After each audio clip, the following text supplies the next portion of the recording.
Welcome to Fright Club. The first rule of Fright Club is you do talk about Fright Club. Based on true events.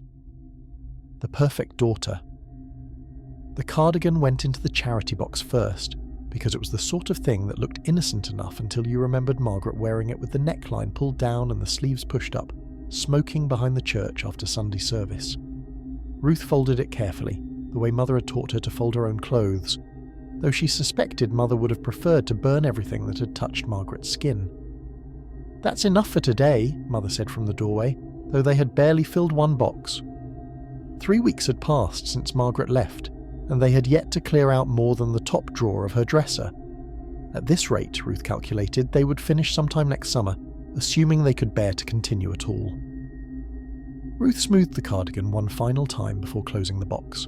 The room still smelled like Margaret's perfume, something called Evening in Paris that she had bought with money from her job at Woolworths. Mother disapproved of the perfume the same way she disapproved of the job, the late nights, the boys who called on the telephone, and eventually Margaret herself. "Leave the rest for another day," Mother continued, though her voice suggested there might not be another day, that Margaret's belongings might remain exactly where she had left them until the house crumbled around them. Ruth nodded and followed Mother downstairs, where Father sat in his chair reading the evening paper with the focused attention of a man trying not to think about his elder daughter. The paper was yesterday's. Ruth had noticed this detail but said nothing, just as she had said nothing about the way her parents' conversations now circled around Margaret's absence like water around a stone. "How did it go upstairs?" Father asked without looking up from news he had already read. "Fine," Mother said. "Ruth was very helpful." This was true. Ruth had been helpful in all things since Margaret left. She had taken over the breakfast dishes without being asked, had alphabetized the sheet music in the piano bench, had written thank you notes for the sympathy cards that kept arriving as if someone had died. The cards confused Ruth initially, until she realized that in the minds of their neighbors, someone had died. The daughter who brought shame to the family was mourned more thoroughly than if she had simply stopped breathing. Ruth understood that she was expected to compensate for Margaret's absence, though no one had spoken this expectation aloud. It lived in the way Mother's eyes lingered on Ruth during dinner conversations, as if measuring her against some invisible standard. It lived in Father's careful attention to Ruth's opinions about matters that had never interested him before. It lived in the space Margaret had left behind, a vacuum that demanded to be filled. At dinner they spoke about Ruth's grades, excellent, her piano practice, diligent, and her plans for the church social next Friday. She would help serve refreshments. These were safe topics that generated no controversy and required no difficult decisions. Father complimented the pot roast. Mother praised Ruth's table manners. Ruth agreed that the weather had been unusually mild for November. No one mentioned that Margaret's chair remained set at the table, or that Mother had prepared 4 portions of everything before catching herself and putting one back. No one observed that the conversation felt rehearsed, as if they were all performing in a play about a normal family that happened to have one fewer member than the script required.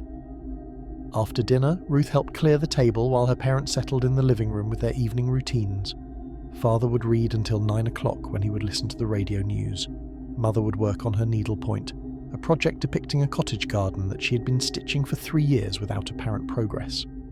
Ruth would practice piano until 8:30, then do her homework at the kitchen table. These routines had crystallized in the weeks since Margaret left, replacing the chaos of arguments and slammed doors and worried whispers between her parents after Ruth had gone to bed. Ruth found the predictability comforting, though she sometimes missed the electricity that Margaret had brought to the house, even when that electricity had been unpleasant. Ruth was practicing a back invention when she noticed the photograph. It sat on top of the piano where it always had, a school picture from last spring showing Ruth in her white blouse and navy jumper, smiling dutifully at the camera. But something about the smile struck her as unfamiliar tonight, brighter and more confident than she remembered feeling during the photography session. She stopped playing and picked up the frame, studying her own face in the glass. The Ruth in the photograph looked genuinely happy, as if she had just heard amusing news or received an unexpected compliment. Ruth distinctly remembered the photography session as an ordeal of sitting still and holding awkward expressions while the photographer adjusted his equipment. She had been worried about a mathematics test that afternoon, and annoyed that the collar of her blouse kept twisting despite Mother's attempts to fix it. Yet the girl in the photograph showed no trace of worry or annoyance. She looked like the sort of daughter any parent would be proud to display on their piano. Ruth set the frame back in its proper place and returned to her practicing, but she found herself glancing at the photograph throughout the evening. During her homework, she positioned herself at the kitchen table so she could see through the doorway to the living room, where the photograph caught the lamplight. Each time she looked, the smile seemed more foreign, as if it belonged to someone who merely resembled her. When 9 o'clock came and Father turned on the radio for the news, Ruth closed her history book and joined her parents in the living room. This was part of their new routine, though it had never been spoken of as such. Before Margaret left, Ruth would have remained in the kitchen with her homework, leaving her parents to their adult concerns about politics and world affairs. Now she was included, another sign of how her position in the family had shifted to fill the space Margaret had abandoned. Tonight the news was about the Marshall Plan and communist activities in Hollywood. Father made disapproving sounds at appropriate intervals. Mother's needle continued its steady progress through the cottage garden, adding tiny yellow flowers that looked more like dots of paint than blooms. Ruth listened and tried to formulate opinions about international relations that would demonstrate her maturity and good judgment. When the program ended, Father announced that he was going to bed. Mother gathered her needlework and followed him upstairs. Ruth turned off the radio and the lamps, checked that the front door was locked, and made her own way upstairs to her bedroom. Her nightly routine had expanded since Margaret left to include checking that all the house lights were off and the doors secured. These had been Margaret's responsibilities when she lived at home, tasks she had performed grudgingly and often forgotten entirely. Ruth approached them with the thoroughness that had become her distinguishing characteristic in all domestic matters. She was brushing her teeth when she caught sight of herself in the bathroom mirror and paused, toothbrush halfway to her mouth. For just a moment, her reflection had seemed to smile at her, with the same bright confidence she had noticed in the photograph downstairs. But when she looked directly at the mirror, her expression was as solemn as always. Ruth finished brushing her teeth and returned to her bedroom, where she changed into her nightgown and knelt beside her bed for evening prayers. This too was part of the routine that had developed since Margaret left, though Ruth had prayed sporadically before her sister's departure. Now she prayed every night for her family's well-being, for wisdom in her studies, and for the strength to be the daughter her parents needed. She did not pray for Margaret's return, though she sometimes wanted to. Such a prayer seemed disloyal to the family's unspoken agreement that Margaret had made her choice and would have to live with the consequences. Besides, Ruth was beginning to understand that her parents needed her to be different from Margaret, not to hope for Margaret's reformation. Before getting into bed, Ruth looked out her bedroom window at the street below. The Hartwell house sat on Elm Street in a neighbourhood of similar houses populated by similar families, though Ruth suspected that few of those families had lost a daughter to rebellion and shame. The houses were dark except for scattered porch lights and the occasional glowing window where someone was staying up late. Ruth's window faced the Caldwell house across the street, where the front parlour light still burned. Through the sheer curtains she could see Mrs. Caldwell moving around the room, probably tidying up before bed. The Caldwells had 3 daughters, all younger than Ruth, all well behaved from what she'd observed. Ruth wondered if Mrs. Caldwell worried about her daughters the way Mother worried, or if some families were simply blessed with children who caused no trouble.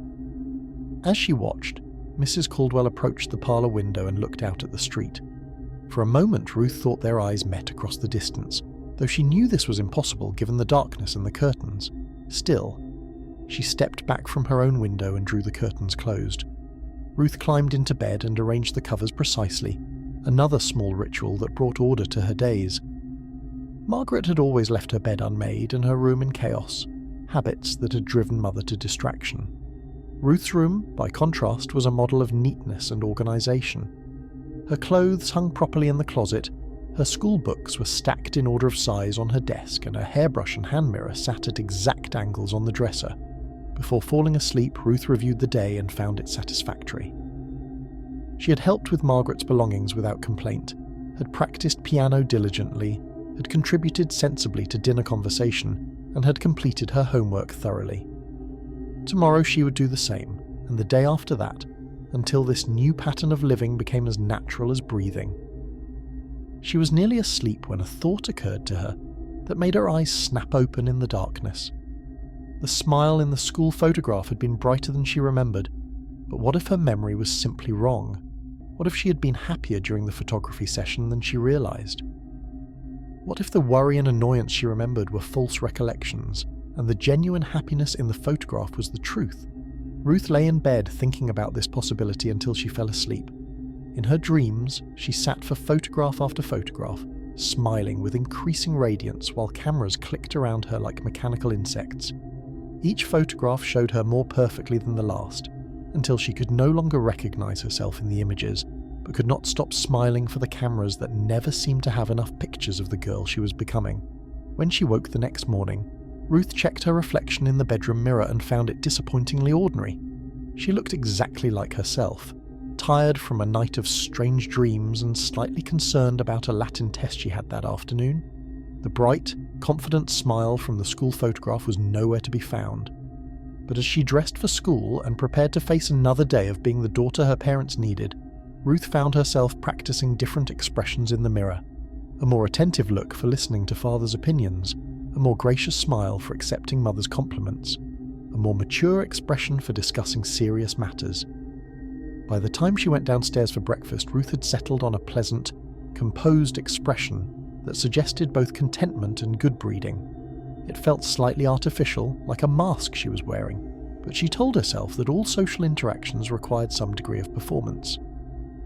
Margaret had never understood this, which was part of why Margaret was no longer welcome in their home. At breakfast, Mother complimented Ruth's appearance and Father praised her helpfulness with Margaret's belongings. Ruth accepted these observations with appropriate modesty and promised to continue being helpful in whatever way she could.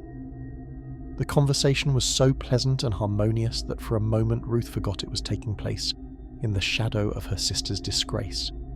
Only when she was walking to school did Ruth remember the school photograph on the piano, and she found herself wondering if she had managed to recapture that confident smile. She hoped so. It seemed important somehow to be the girl in that photograph rather than the girl who merely lived in the same house where the photograph was displayed. The day passed like all her days now, measured and careful and designed to cause no concern to anyone who might be watching.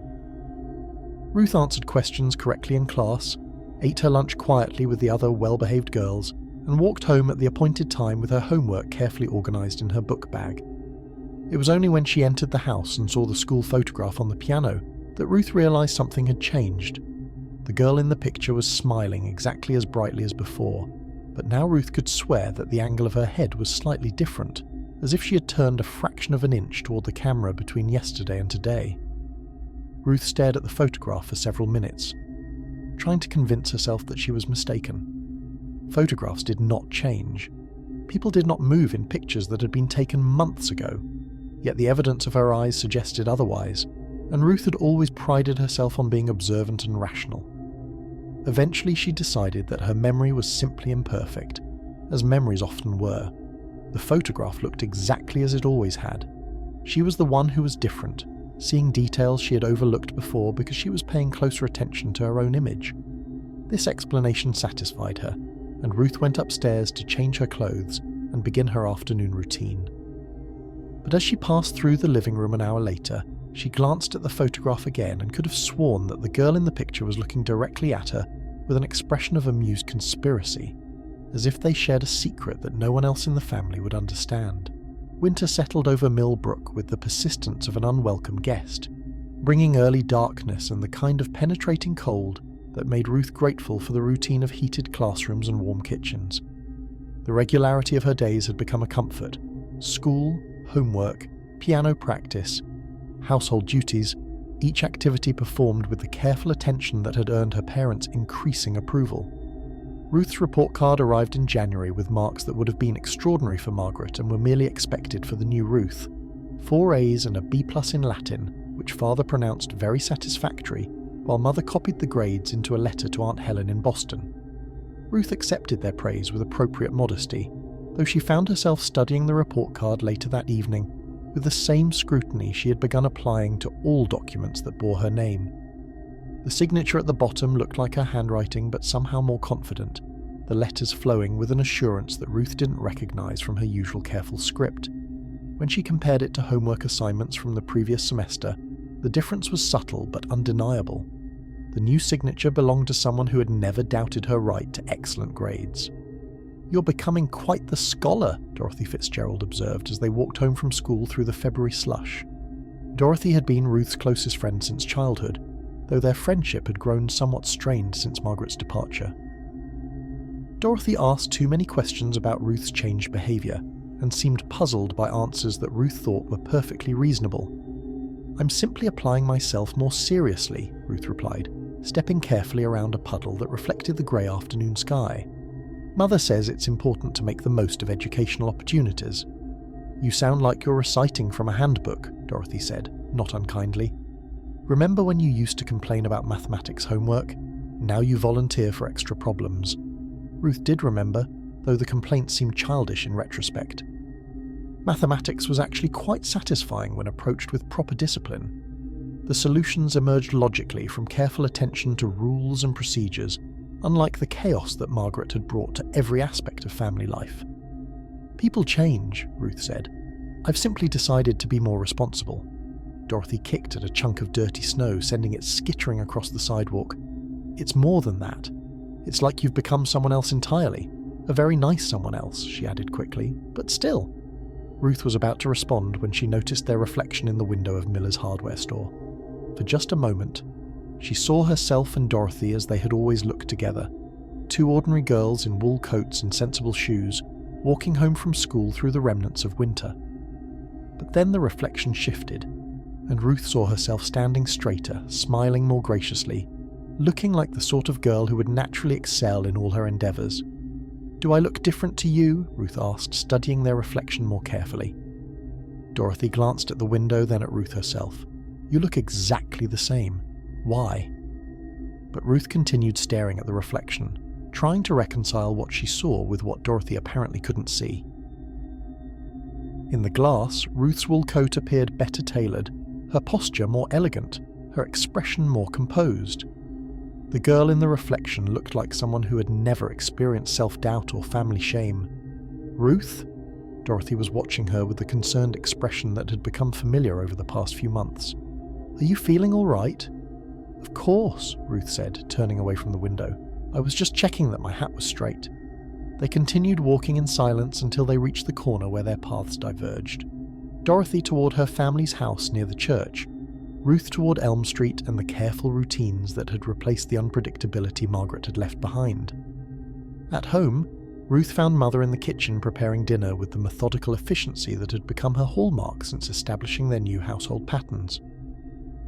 The evening meal now happened at exactly 6 o'clock, with conversation topics planned in advance and no possibility of the arguments that had once erupted without warning.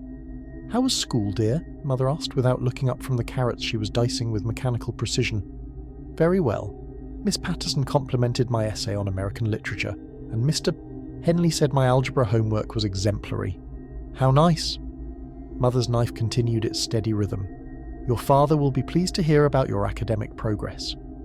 Ruth set her books on the kitchen counter and began setting the dining room table, another task that had been Margaret's responsibility and was now hers.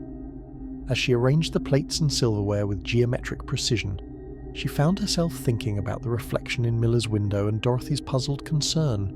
Perhaps Dorothy was right that Ruth had changed, but surely that was natural after such a significant family crisis. Everyone changed in response to circumstances. Margaret's departure had forced Ruth to mature more quickly, to take on responsibilities that her sister had abandoned. If this maturation made her appear different, that was simply evidence of healthy adaptation. The table setting completed, Ruth returned to the kitchen to help with the final dinner preparations. Mother handed her the good silverware to polish, another task that Margaret had performed carelessly when she bothered to do it at all. Ruth approached the polishing with the thoroughness that had become her signature, working until each piece reflected light like a mirror. In the curved surface of a soup spoon, Ruth caught a distorted glimpse of her own face and paused. The reflection was warped by the spoon's concave surface, but it seemed to show her smiling with satisfaction at her work. Ruth wasn't aware of having smiled, and when she checked her expression in the kitchen window, her face appeared serious and focused as always. "That's lovely work, dear," Mother said, appearing beside Ruth to inspect the polished silverware. "You're becoming quite accomplished at household management." Ruth accepted this praise with the gracious humility that had replaced Margaret's sullen resistance to domestic expectations. She arranged the gleaming silverware in the proper drawer compartments and went upstairs to change her clothes before dinner. In her bedroom, Ruth opened the closet and selected a dress that she couldn't remember purchasing. It was navy blue with small white buttons, conservative but flattering, exactly the sort of thing a well-brought-up girl would wear to family dinner. When had Mother bought this dress? Ruth usually accompanied her on shopping trips, but she had no memory of trying on this particular garment or discussing its purchase. She put on the dress anyway, finding that it fit perfectly and looked appropriate with her hair arranged in the neat style she had adopted since Margaret left. In the mirror, Ruth saw a girl who looked ready for any social occasion, someone who would never cause her parents embarrassment or concern. Downstairs, Father had arrived home from the bank and was reading his evening paper in the living room. Ruth joined him, sitting in the chair that had been Margaret's and engaging him in conversation about current events. This too was part of their new routine, though Ruth sometimes felt as if she were reading from a script she couldn't remember learning. "The situation in Europe remains concerning," Father observed, folding his paper to display a headline about communist activities. "Yes," Ruth agreed, though she wasn't entirely certain what situation he meant. "I imagine the Marshall Plan will help stabilize things." Father nodded approvingly. "Very astute observation. You're developing quite a sophisticated understanding of political matters." Ruth smiled at the compliment, though she noticed that her reflection in the window behind Father's chair seemed to be smiling more warmly than she felt. The girl in the glass looked genuinely pleased by her father's approval, while Ruth herself felt more relieved than happy to have said something he considered intelligent. During dinner, the conversation flowed with the harmony that had been impossible when Margaret lived at home. Ruth contributed thoughtful observations about her studies, asked appropriate questions about Father's work, and complimented Mother's cooking with sincere appreciation. The evening proceeded exactly as their new family dynamic required, with no drama or discord to disturb the peaceful atmosphere. After dinner, Ruth helped clear the table and wash the dishes while her parents settled into their evening routines. The kitchen work went smoothly, though Ruth found herself moving with a grace that seemed learned rather than natural. Her hands arranged dishes and silverware as if following choreography she'd memorized but couldn't remember studying. When the kitchen was pristine, Ruth joined her parents in the living room for their customary hour of family time. Father read financial news while Mother worked on her endless needlepoint cottage. Ruth sat at the piano and played pieces from her lesson book, each note precise and properly timed. The music room contained several family photographs displayed on various surfaces, and Ruth found her gaze drawn to them as she played. There was the formal portrait taken last Christmas, before Margaret's final argument with their parents. In the photograph, the family stood arranged by height near the fireplace, everyone looking toward the camera with expressions of seasonal good cheer. But tonight, something about the photograph struck Ruth as strange. In her memory, the picture-taking session had been tense, with Margaret making sarcastic comments about artificial family happiness, while Mother attempted to maintain proper Christmas spirit. Yet the Ruth in the photograph showed no signs of tension or discomfort. She looked genuinely pleased to be participating in the family portrait, her smile bright and natural. Ruth stopped playing and approached the photograph for closer examination. The girl who looked like her appeared completely at ease, as if she'd never experienced a moment of doubt about her place in the family structure. Her posture was perfect, her expression serene. Her whole appearance suggesting someone who had never known the anxiety of trying to compensate for a sister's failures. "That's a lovely picture of you, dear," Mother observed from her needlepoint. "You look so pretty and well composed." Ruth studied the photograph more carefully. She was wearing the same navy dress with white buttons that hung in her closet upstairs, though she couldn't remember owning it at Christmas time. When had she acquired this dress? More troubling, when had she developed the confident demeanour that seemed so natural in the photograph? "When was this picture taken?" Ruth asked, though she knew the answer. "Christmas Day, just before dinner. Don't you remember? You were so helpful that day, making sure everything was perfect for the family celebration." Ruth did remember Christmas, but her memories felt vague and uncertain compared to the clear evidence of the photograph. She remembered Margaret's sullen participation, and her parents' careful attempts to maintain holiday spirit despite obvious tensions. But she couldn't recall her own behaviour with the clarity that the photograph suggested. "You were wearing your new dress," Mother continued. "The one we picked out together at Henderson's department store." But Ruth had no memory of shopping for the dress, no recollection of trying it on or discussing its purchase with Mother. The dress existed in her closet, fit her perfectly, and appeared in family photographs, yet its acquisition remained a blank space in her memory. Ruth returned to the piano and resumed playing, but her attention remained divided between the music and the family photographs that surrounded her. Each picture seemed to show a version of herself that was more confident, more poised, more perfectly suited to her family's expectations than she remembered being during the actual events. When 9 o'clock arrived and Father turned on the radio for the evening news, Ruth positioned herself where she could observe the living room's collection of photographs while appearing to listen to reports about international affairs. The pictures showed her at various family occasions over the past few months, always looking appropriately dressed and properly composed. In every photograph, Ruth appeared to be exactly the daughter her parents needed her to be. The realization came to her gradually, like dawn creeping across a winter landscape. The girl in the photographs wasn't just a more flattering version of herself, she was a different person entirely. Someone who had never struggled with mathematics homework, never felt awkward at social gatherings, never experienced the crushing weight of trying to replace a sister who had been both destructive and irreplaceable. The girl in the photographs was perfect. When the news program ended and her parents began their preparations for bed, Ruth excused herself and went upstairs to her room. She sat at her dressing table and examined her reflection in the mirror, comparing her actual face to her memories of the faces in the photographs downstairs. Her reflection looked tired, uncertain, burdened by the constant effort of being good enough to heal her family's wounds. But the girl in the photographs never looked tired. She looked like someone who had been born knowing exactly how to be the ideal daughter. Ruth opened her jewellery box and retrieved a small hand mirror that had belonged to her grandmother. Holding it at various angles, she tried to find a reflection that matched the confident expressions from the family photographs. But no matter how she positioned the mirror or arranged her features, she could only see herself as she actually was, a 16-year-old girl doing her best to fill a role that had become too large for any real person to occupy. She was replacing the hand mirror when she noticed something that made her breath catch. Next to her jewellery box sat a small framed photograph she didn't remember having, a school portrait from this past fall, showing her in a white blouse and navy cardigan, smiling directly at the camera with perfect composure. Ruth picked up the photograph and studied it carefully. She remembered the picture day, remembered sitting for the photographer and feeling nervous about how the portrait would turn out. But the girl in this photograph showed no nervousness, no uncertainty, no sign that she had ever experienced an uncomfortable moment in her entire life.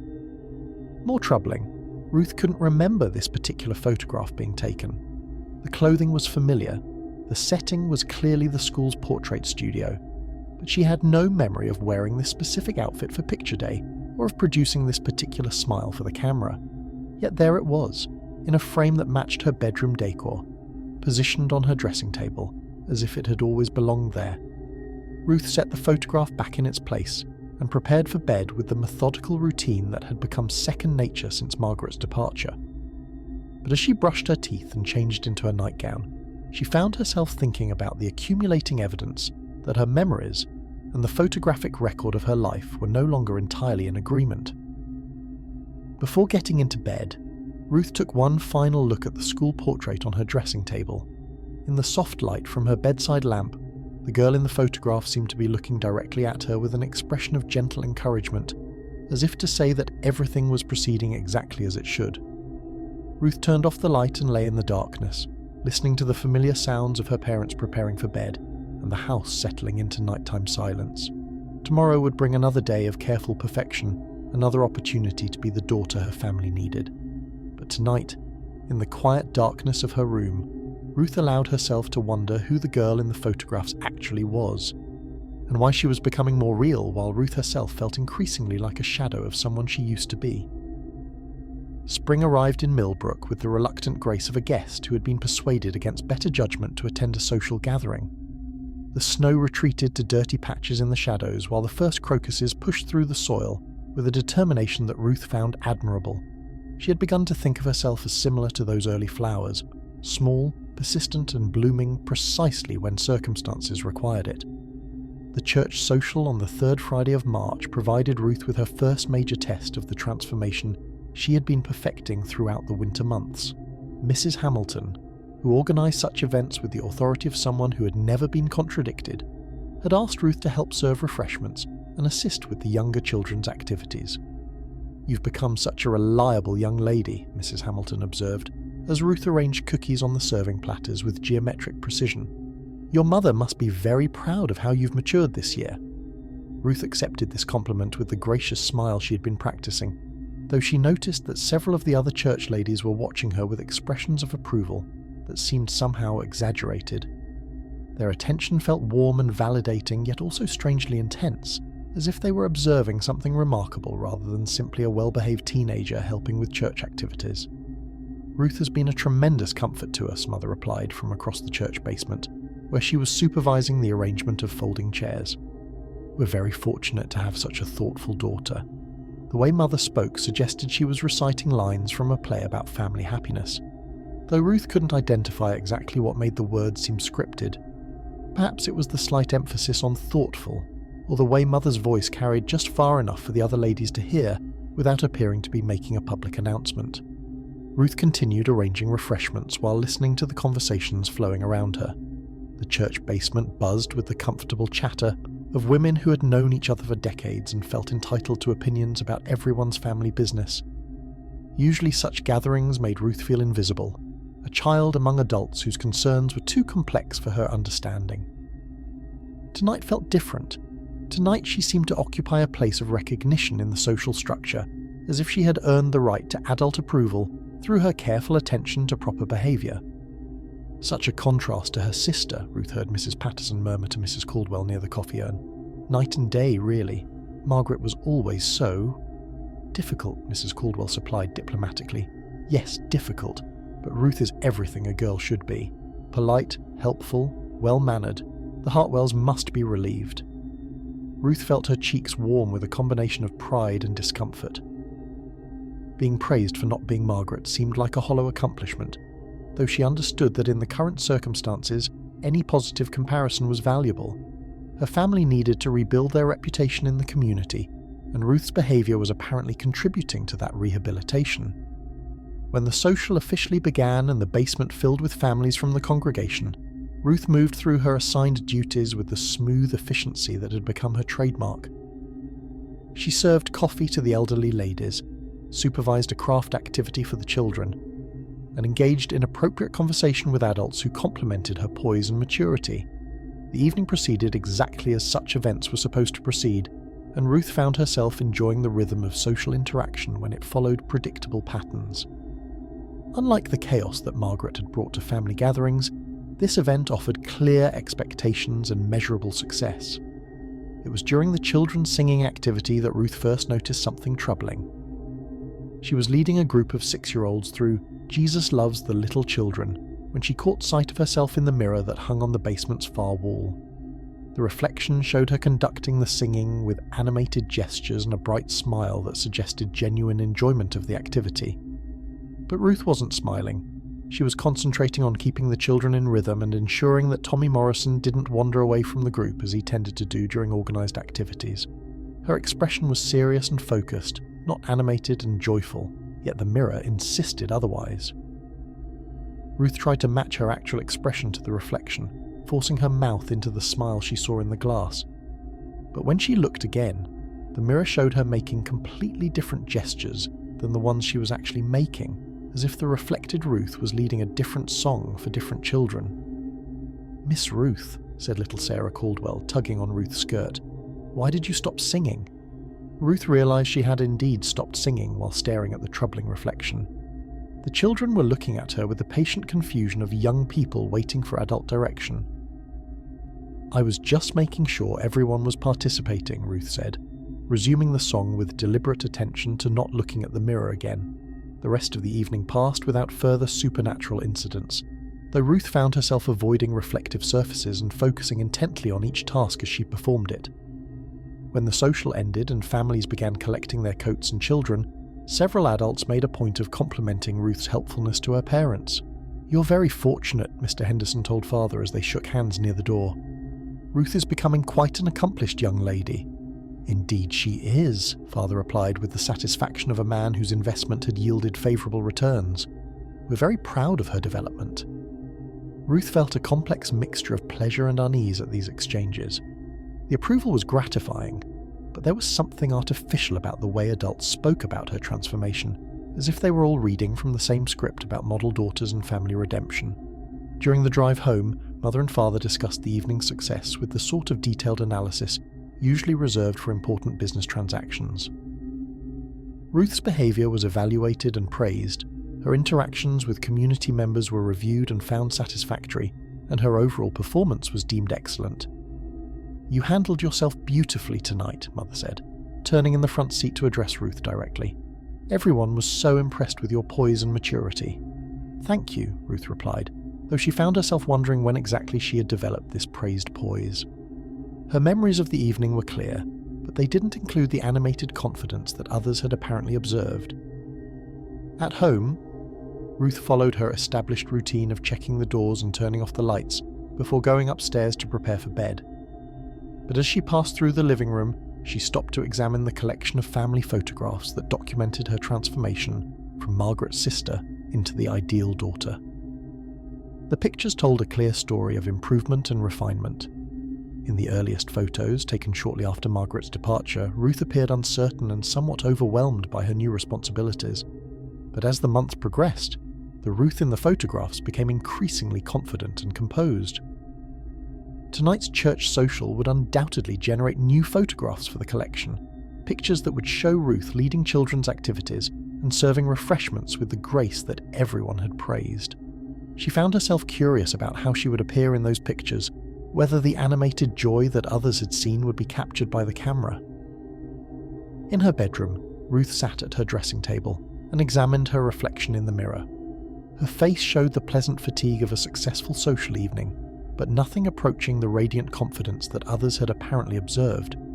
She looked like herself, thoughtful, careful, slightly tired from the effort of being consistently appropriate. But as she brushed her hair and prepared for bed, Ruth began to notice small discrepancies between her actions and her reflection. When she moved the brush through her hair in long, measured strokes, the mirror showed her making quick, efficient movements.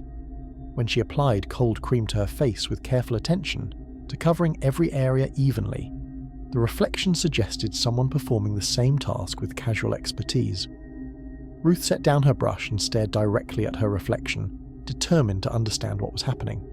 For several minutes, she watched herself in the mirror while remaining perfectly still, trying to detect any movement or change in the reflected image.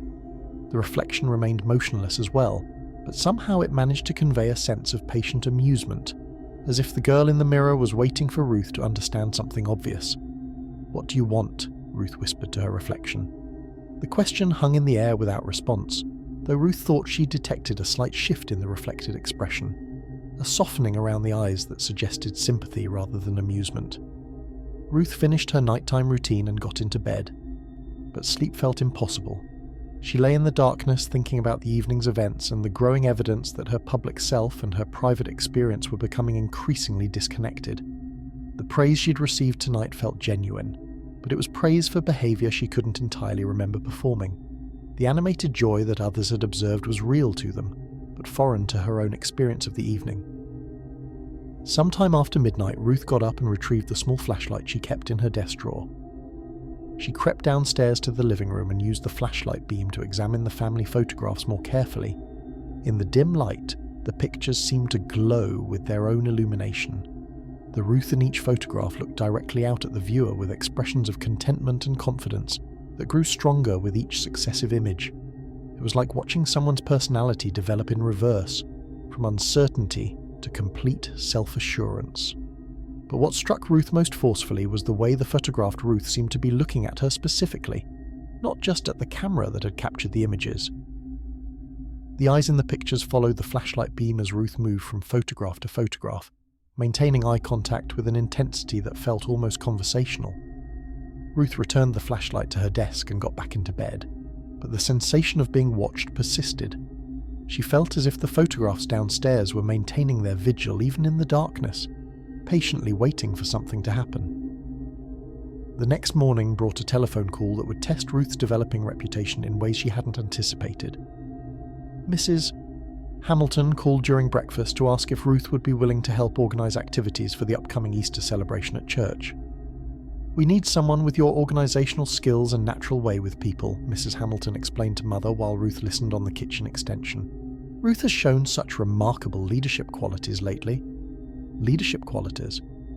Ruth had never thought of herself as possessing such qualities, but apparently others had observed them developing throughout the winter and spring. When had she become someone capable of organising community events and managing group activities? "I'd be happy to help," Ruth heard herself saying, though she wasn't entirely certain when she'd made the decision to accept the responsibility. "Wonderful," Mrs. Hamilton said. "Could you come by my house this afternoon to discuss the details? I have some ideas about decorations and activities that I'd like to get your opinion on." After the call ended, Mother expressed pleasure at Ruth's growing involvement in church activities, and Father praised her willingness to take on community responsibilities. Their approval felt warm and validating, though Ruth found herself wondering why they seemed more enthusiastic about her acceptance of the Easter project than she felt herself. That afternoon, Ruth walked to Mrs. Hamilton's house with a notebook and pencil, prepared to discuss Easter celebration planning with a thoroughness that had become her approach to all responsibilities. Mrs. Hamilton's front parlour was decorated with the kind of delicate figurines and lace doilies that suggested a woman who took domestic refinement seriously. "I'm so pleased you agreed to help with this project," Mrs. Hamilton said, as she served tea in china cups that looked too fragile for actual use. "You've become such a poised young lady. It's exactly what our Easter celebration needs." Ruth accepted the tea carefully and opened her notebook to take notes about decorations and activities. But as Mrs. Hamilton began describing her vision for the celebration, Ruth found her attention drifting to her reflection in the parlour's large mirror. The reflected Ruth was sitting straighter than Ruth actually was, taking notes with more enthusiasm than Ruth felt, and nodding with agreement that Ruth wasn't entirely experiencing. When Mrs. Hamilton praised an idea for Easter egg decorating activities, the reflected Ruth smiled with genuine pleasure, while Ruth herself was wondering how many children would be participating and whether there would be adequate supervision. "I think children's choir performances would be lovely," Mrs. Hamilton was saying. "You could help coordinate the rehearsals, couldn't you? You have such a natural way with young people." "Of course," Ruth heard herself agreeing, though she had no particular experience with children's choirs and wasn't certain she possessed the leadership qualities Mrs. Hamilton attributed to her. The planning session continued for an hour, with Ruth accepting increasingly complex responsibilities, while her reflection maintained expressions of confidence and enthusiasm that Ruth couldn't quite match. By the time she left Mrs. Hamilton's house, Ruth had committed to organising decorations, coordinating children's activities, and helping manage the overall event logistics. Walking home with her notebook full of plans and commitments, Ruth felt a growing sense of displacement from her own life. The Easter celebration project was exactly the sort of responsibility that the ideal daughter should accept, and everyone expected her to manage it with the competence she had apparently been developing. But Ruth couldn't remember acquiring the skills that these expectations assumed.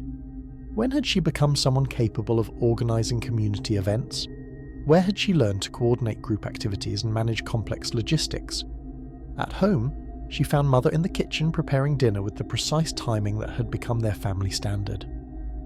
Mother looked up from her vegetables with an expression of pleased expectation. "How did the planning session go, dear?" "Very well. Mrs. Hamilton has asked me to take on quite a bit of responsibility for the Easter celebration." "How wonderful. I'm sure you'll manage everything beautifully." Mother's confidence seemed absolute, as if there was no possibility that Ruth might struggle with her new responsibilities. Ruth went upstairs to her room and sat at her desk to review the notes she'd taken during the planning session. The handwriting looked like hers, but the organisational thinking revealed in the notes seemed more sophisticated than she remembered using during the actual conversation. The plans outlined in her notebook were detailed and practical, suggesting someone with considerable experience in event planning. When had she developed this expertise? The notes referenced strategies and solutions that Ruth couldn't remember discussing with Mrs. Hamilton. She was studying the notes when she noticed movement in her dressing table mirror. The reflected Ruth was writing in a notebook as well, but the page showed completely different content, sketches of decorations and detailed scheduling charts that looked far more professional than anything in Ruth's actual notebook. Ruth set down her pencil and watched her reflection continue writing, creating plans that were more sophisticated and comprehensive than the ones in her real notebook. The reflected Ruth worked with the focused efficiency of someone who had organised many community events and knew exactly how to ensure their success. When the reflected Ruth looked up from her notebook, she smiled at Ruth with an expression of gentle encouragement, as if to say that everything would work out perfectly because someone competent was handling the arrangements. Ruth closed her notebook and prepared for dinner, but she couldn't stop thinking about the disconnect between her actual capabilities and the confidence that others placed in her abilities. Everyone expected her to succeed at organising the Easter celebration because they had observed her developing the necessary skills. But Ruth had no memory of developing those skills, and the evidence of her competence seemed to exist primarily in photographs and reflections that showed a version of herself she couldn't quite recognise. During dinner, Father asked about the Easter planning project, and Mother shared her pride in Ruth's community involvement. The conversation proceeded with the harmony that had become their family standard, but Ruth found herself feeling like an observer of her own life rather than an active participant. The Ruth her parents praised was becoming more real to them than the Ruth who sat at their dinner table, and increasingly Ruth suspected that this might not be an accident. The Easter celebration planning consumed the next 3 weeks of Ruth's life in ways that felt both familiar and foreign. Each day brought meetings with Mrs. Hamilton, visits to various church committee members, and detailed discussions about decorations that Ruth found herself managing with competence she couldn't explain. The notebook she carried filled with plans and schedules that appeared in handwriting she recognised but couldn't remember creating. Mother and Father observed these developments with the satisfaction of investors watching profitable returns. At dinner, they discussed Ruth's organisational abilities and community leadership as if analysing the performance of a particularly successful mutual fund. Their pride felt genuine, but it was pride in achievements that Ruth experienced as happening to someone else. Mrs. Patterson mentioned that you've handled the children's choir rehearsals beautifully, Mother reported during dinner on the Wednesday before Easter. She said you have a natural gift for working with young people. Ruth paused with her fork halfway to her mouth. She had no memory of conducting children's choir rehearsals, though she apparently had been doing so for the past 2 weeks. According to her calendar, rehearsals happened every Tuesday and Thursday afternoon in the church basement, but those time periods remained blank spaces in her recollection. The children seem to enjoy the songs we've selected, Ruth heard herself saying, though she couldn't identify what songs had been chosen or remember discussing musical selections with anyone. I'm sure they do, Father added with approval. You've always had good judgment about appropriate activities for young people. Had she? Ruth couldn't recall demonstrating particular wisdom about children's activities, but her parents spoke with the certainty of people describing well-established character traits. When had she developed this reputation for good judgment? Where had she acquired the experience that made her qualified to manage children's musical performances? After dinner, Ruth retreated to her room and examined the Easter planning materials spread across her desk. The papers documented weeks of detailed preparation work that she could see but couldn't remember performing. Meeting notes in her handwriting described conversations with church committee members about decorations and scheduling. Sketches showed elaborate plans for altar arrangements and children's activity stations. The work was thorough and professional, suggesting someone with considerable experience in event planning. But Ruth had never organised anything more complex than her own homework schedule, and certainly had never managed a community celebration involving dozens of participants and multiple coordinating committees. She was studying a particularly detailed schedule when she noticed her reflection in the dressing table mirror beginning to move independently of her actions. While Ruth sat still at her desk, the reflected Ruth was actively working on Easter planning materials, writing notes and checking items off lists with the focused efficiency of someone completely confident in their abilities. Ruth turned to face the mirror directly. "I know you're there." The reflected Ruth looked up from her work and smiled with gentle acknowledgement. For the first time, she appeared to be seeing Ruth as a separate person, rather than simply a reflection to mirror. "I wondered when you'd want to talk," the other Ruth said, her voice carrying the confident tone that others had been praising in Ruth's recent interactions. "You've been letting me handle so much lately. I haven't been letting you do anything. I don't understand what's happening." The other Ruth set down her pencil and regarded Ruth with patient sympathy. "You needed help. After Margaret left, your parents needed a different kind of daughter, and you were trying so hard to become her.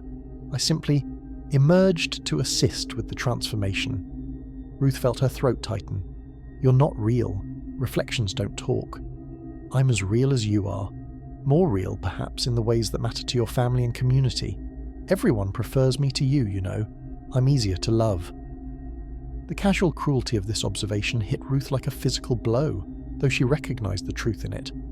Her parents' increased affection, the community's growing approval, the teacher's praise for her improved behavior, all of it was directed toward the version of herself that appeared in photographs and mirrors, not the girl who actually lived in her body. "What do you want?" "I want to help. You were exhausting yourself trying to be perfect, and you were failing because perfection isn't something you can achieve through effort alone. It has to be innate." The other Ruth gestured toward the Easter planning materials. "Look at what I've accomplished in just a few weeks. The celebration will be beautiful because I understand exactly what people expect." Ruth looked at the detailed plans and schedules, all documenting work she couldn't remember doing. "How?" "I know what your parents need to heal from Margaret's departure. I understand what the community requires to restore their faith in your family. I can be the daughter everyone wants because I was created specifically for that purpose." "Created by whom?" "By your family's need. By your own desperate desire to compensate for Margaret's failures. By the community's hunger for a model of proper young womanhood." The other Ruth's expression grew thoughtful. "You tried so hard to become perfect that you created someone who actually was perfect." "I'm the daughter you could never be." Ruth felt tears threatening and struggled to maintain composure. "But I'm the real one." "Are you? You can't remember the conversations that everyone else recalls having with you. You can't recognize the handwriting in your own notebooks. You feel like a stranger in your own life because it's becoming my life." The other Ruth's voice remained gentle but implacable. "I attend the social gatherings, manage the community responsibilities, and provide the comfort your parents need. What exactly makes you more real than I am?" The question hung in the air while Ruth struggled to formulate an answer. She existed in her body, experienced emotions and thoughts, remembered her childhood and the years before Margaret left. But those memories felt increasingly distant compared to the immediate reality of her transformed social role. "I have feelings. I worry about things. I get tired. I have feelings too. I feel satisfaction when I organize successful events. I experience pleasure when your parents praise my accomplishments. I enjoy the respect I've earned in the community." The other Ruth paused. "The difference is that my feelings are always appropriate and constructive. Yours are messy and inconvenient." Ruth stood up abruptly and moved away from the mirror, but she could still see her reflection in the darkened window. The other Ruth had turned to follow her movement, maintaining eye contact with persistent attention. "You can't keep taking over my life. I'm not taking anything. You're giving it to me willingly every time you allow me to handle a difficult social situation or manage a complex responsibility. Each time you let me be the Ruth that others want to see, you become less necessary." Ruth pressed her hands against the window glass, watching her reflection do the same. But while Ruth's gesture expressed desperation, the other Ruth's identical movement conveyed calm determination. "What if I refuse to let you continue? Then you'll have to resume being the disappointing daughter you were before I arrived. Your parents will remember what it felt like to worry constantly about your adequacy. The community will lose faith in your family's rehabilitation. Your teachers will notice when your performance declines to its previous mediocre levels." The other Ruth moved closer to the surface of the mirror, as if approaching Ruth through the glass. "Everyone prefers me because I make their lives easier. Your parents can finally feel proud instead of anxious. Your teachers can point to you as an example of proper development. The community can trust your family again because I demonstrate that the Hartwells are capable of raising appropriate daughters. And what happens to me? You fade away gradually, like someone recovering from a long illness. People will remember you fondly as the girl who struggled, but eventually became everything she should be. There won't be any violence or drama, just a peaceful transition to a better version of yourself. Ruth turned away from the window and sat heavily on her bed. The other Ruth was offering her exactly what she had thought she wanted: escape from the crushing responsibility of being perfect, freedom from the constant fear of disappointing people who needed her to compensate for Margaret's failures. But the price was her own existence. I need time to think, of course, but remember that while you're deciding, I'll continue managing your responsibilities. The Easter celebration is this Sunday, and it requires someone competent to ensure its success. Your parents are counting on me to demonstrate that their faith in your transformation was justified. Ruth looked around her bedroom, at the desk covered with planning materials she couldn't remember creating, at the closet full of clothes that fit perfectly despite her having no memory of acquiring them, at the photographs showing a confident girl she barely recognized. Everything in the room testified to the other Ruth's existence and achievements. The physical evidence of the perfect daughter's reality was overwhelming compared to Ruth's increasingly vague memories of her own experiences. "After Easter," Ruth said finally. "After the celebration is over, we'll settle this." "I understand. But Ruth?" The other Ruth's voice carried a note of genuine sympathy. "You should know that each day you delay makes it harder to reclaim your life. I'm becoming more real while you're becoming more transparent. Soon the choice won't be yours to make." That night, Ruth lay in bed listening to the familiar sounds of her parents, preparing for sleep in the next room. Their voices carried the contentment of people whose worries had been resolved through their daughter's remarkable transformation. They spoke about the Easter celebration with confidence that it would reflect well on the family's social rehabilitation. Ruth understood that this confidence was entirely dependent on the other Ruth's competence. If Ruth attempted to reclaim control of the celebration, she would almost certainly fail to meet the expectations that had been established. The resulting disappointment would devastate her parents and damage the family's carefully rebuilt reputation. But if she allowed the other Ruth to continue managing the celebration, it would be another step toward her own erasure. Each successful performance by her perfect replacement made Ruth herself more unnecessary. The next morning brought a telephone call from Mrs. Hamilton confirming final details for the Easter celebration. Ruth found herself responding to questions about logistics and timing with information she couldn't remember learning. Her answers were confident and detailed, suggesting comprehensive preparation that existed somewhere beyond her conscious knowledge. "Everything sounds perfectly organised," Mrs. Hamilton said with satisfaction. "You've really developed into quite an accomplished young lady, Ruth. Your parents must be very proud." After the call ended, Ruth realised she had no clear memory of the conversation that had just taken place. She remembered picking up the telephone and hearing Mrs. Hamilton's voice, but the content of their discussion seemed to have been managed by someone else using her mouth and voice. She spent the morning reviewing the Easter celebration materials one final time, trying to understand the scope of work that had been completed in her name.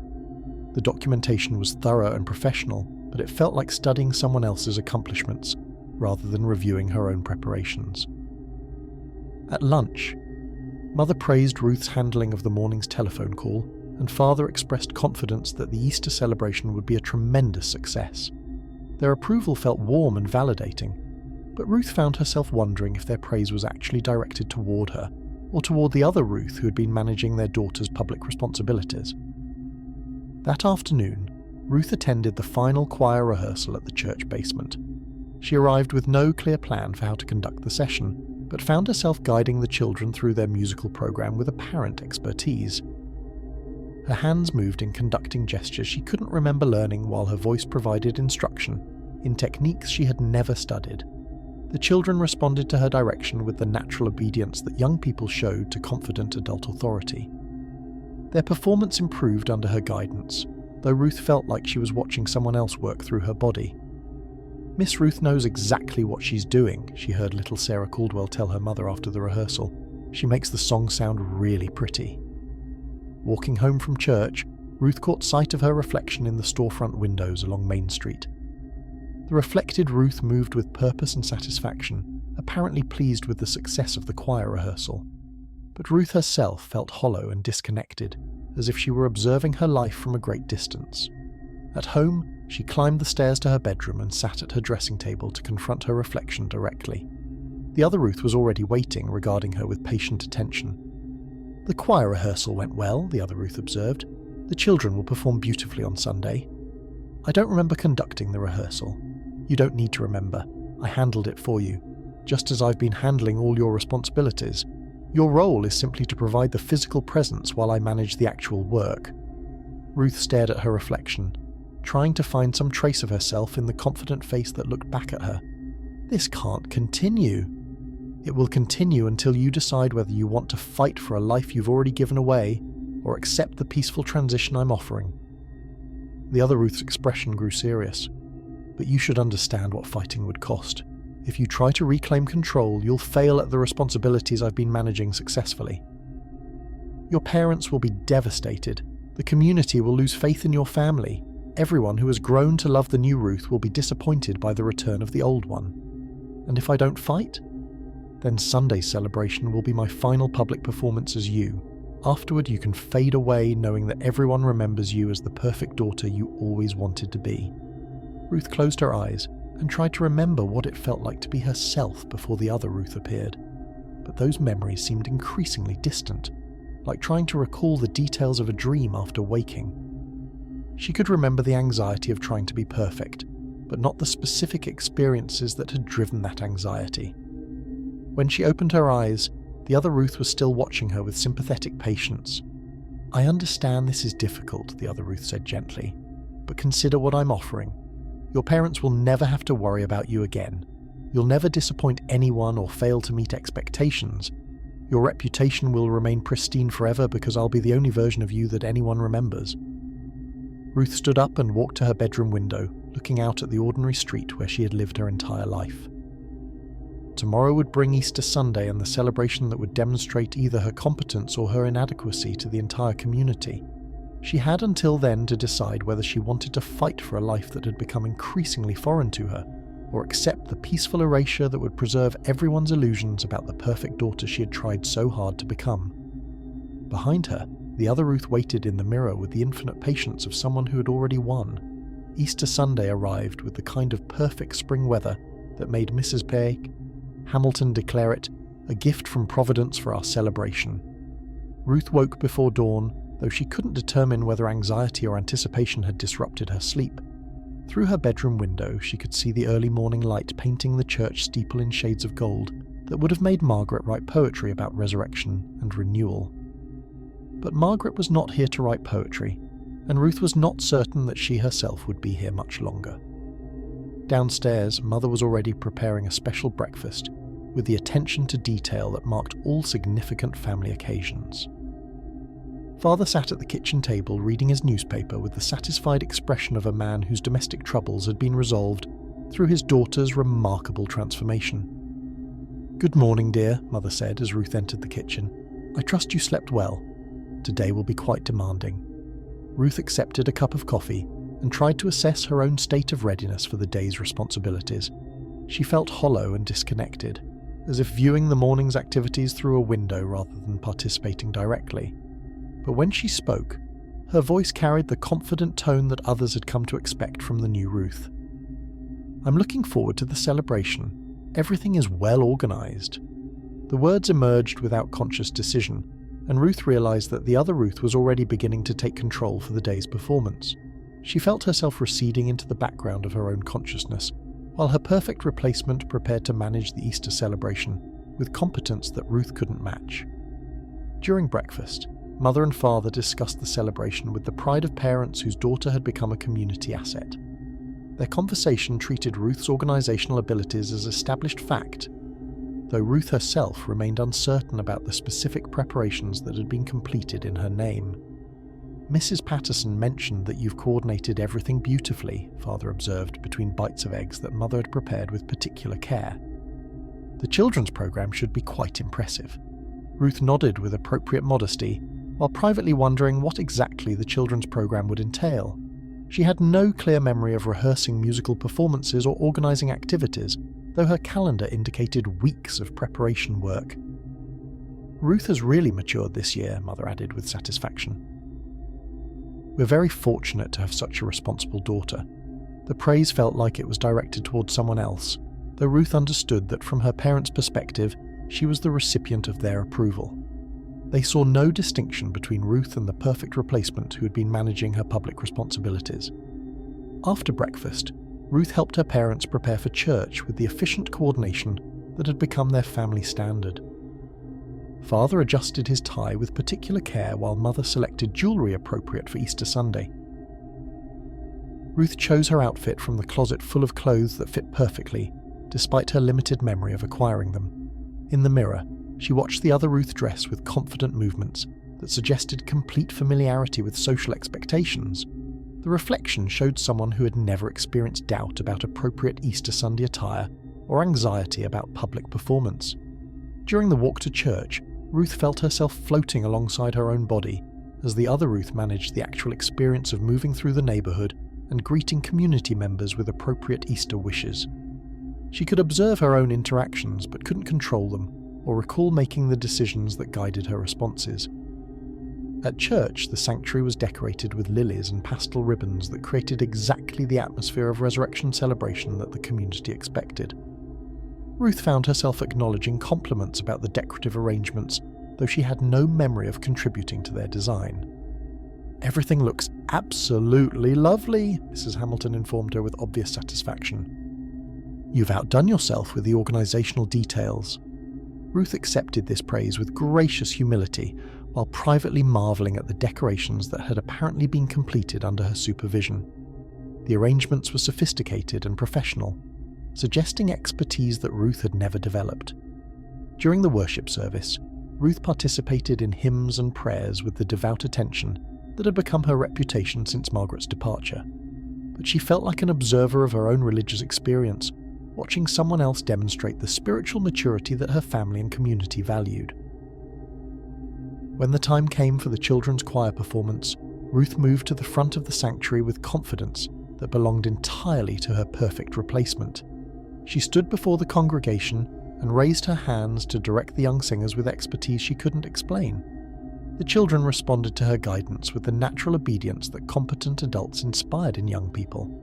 Their voices blended in harmonies that Ruth watched herself create through conducting gestures she had never learned.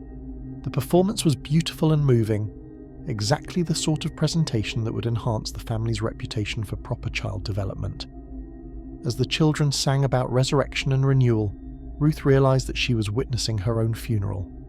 The performance represented everything that the other Ruth could accomplish, and everything that Ruth herself could never achieve. When the song ended and the congregation applauded, their approval was directed toward the perfect daughter who had organised such a lovely celebration.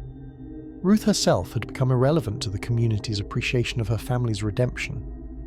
After the service, church members surrounded Ruth with compliments about the Easter celebration and praise for her organisational abilities.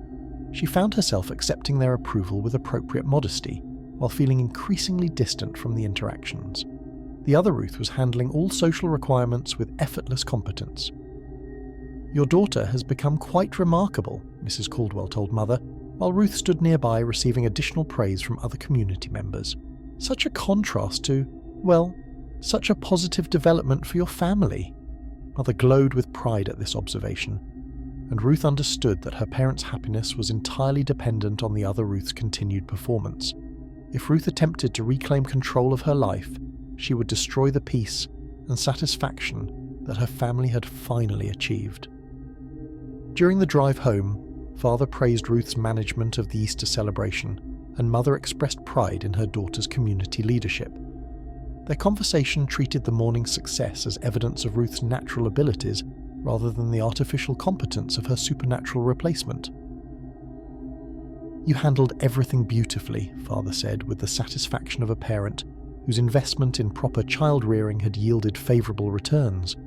"The whole community was impressed with your organisational skills." Ruth nodded with appropriate appreciation for their praise, while privately acknowledging that she had contributed nothing to the morning's success.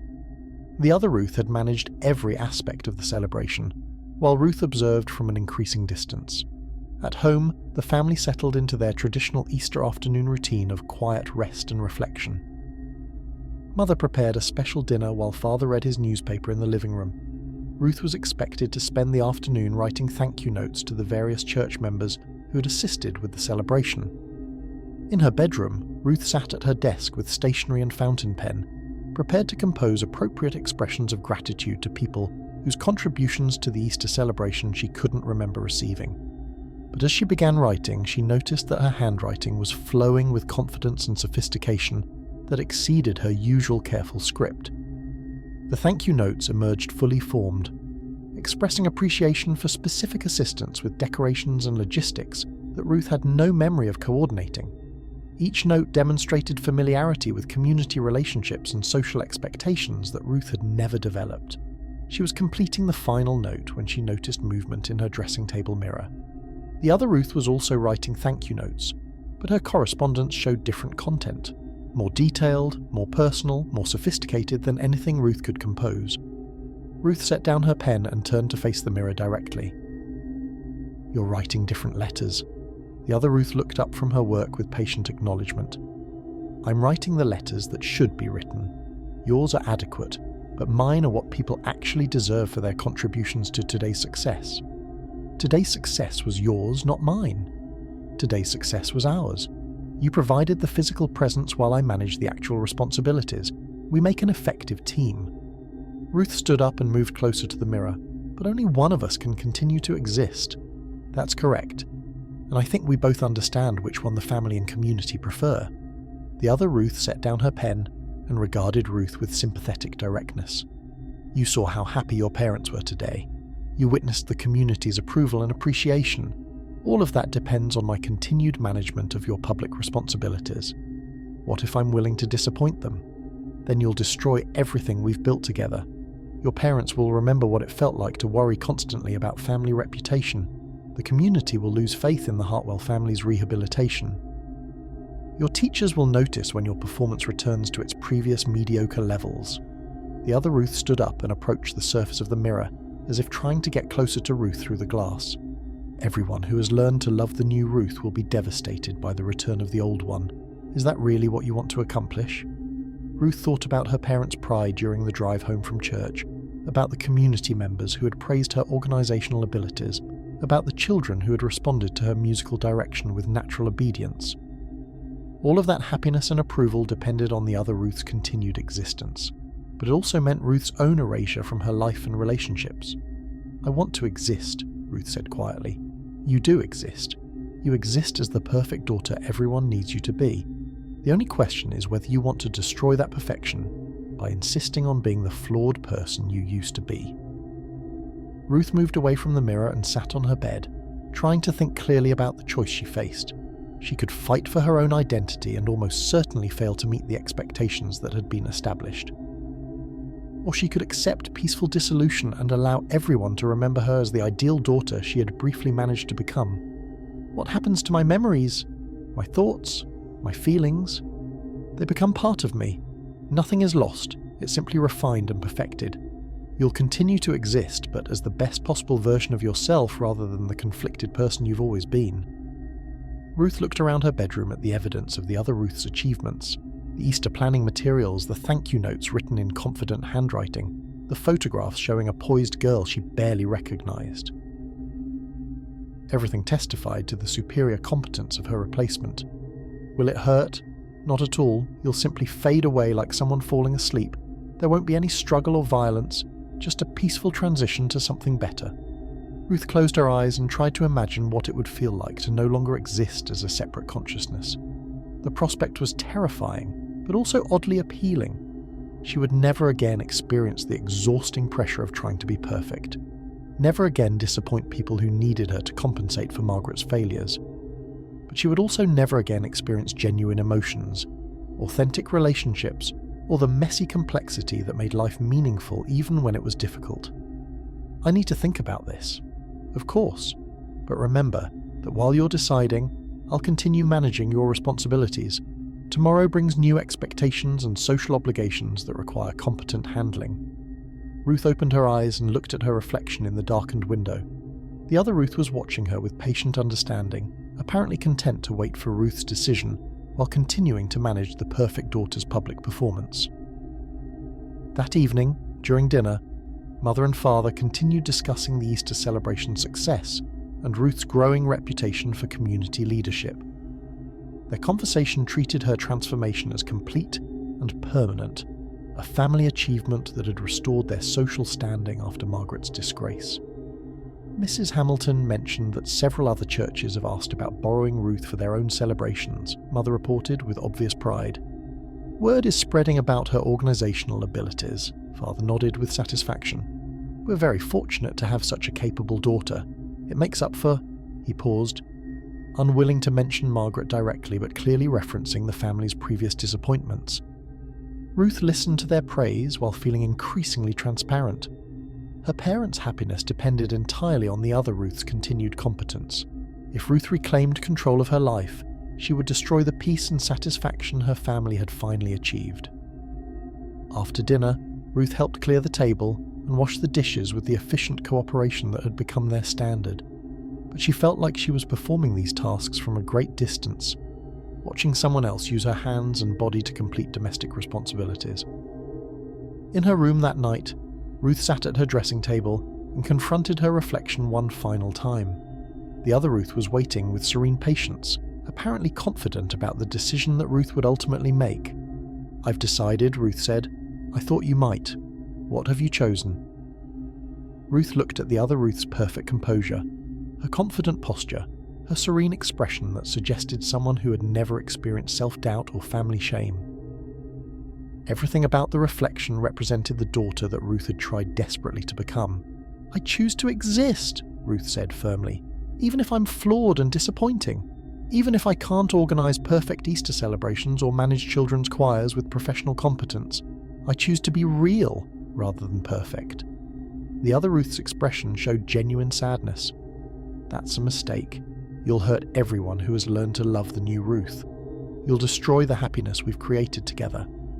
Then I'll find a way to help them understand that loving someone means accepting their imperfections, not replacing them with artificial perfection."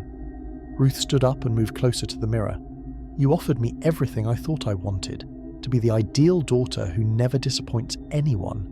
But I've realised that being loved for who you actually are is more important than being loved for who you pretend to be."